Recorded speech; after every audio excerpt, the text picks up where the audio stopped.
আসসালামু আলাইকুম। আমরা জানি বাংলাদেশ শিক্ষা ব্যবস্থার মেরুদণ্ড হলো মাধ্যমিক শিক্ষা।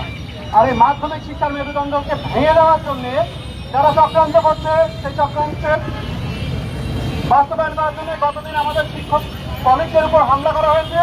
আমরা চাই প্রকল্প থেকে আসা যে সমস্ত ব্যক্তিরা মাধ্যমিক শিক্ষা ব্যবস্থাকে ঘুণের মতো খেয়ে ফেলতে যাচ্ছে, সেই অবৈধ প্রকল্প কর্মকর্তাদের আমরা মাধ্যমিক থেকে বিতাড়িত করতে চাই। আমরা তাদেরকে আমাদের মাধ্যমিকে আমরা চাই প্রকল্পের মেয়াদ শেষ হয়ে গেছে, তাদের মেয়াদ আর বাড়ানো না হোক, তারা তাদের ঘরে ফিরে যাক। চুক্তি হিসেবে যেভাবে নিয়োগ ছিল সেভাবে চুক্তি শেষ, প্রকল্প শেষ, মেয়াদ শেষ, তারা তাদের বাড়িতে ঘুরে যাবে। তারা কেন আমাদের উপর ছড়ি ঘোরাবে? তারা কেন আমাদের অধিকারকে ছিনতাই করে নিবে? আমরা চাই আমাদের অধিকারকে রক্ষা করতে। এটাই আমার বক্তব্য। ধন্যবাদ সবাই।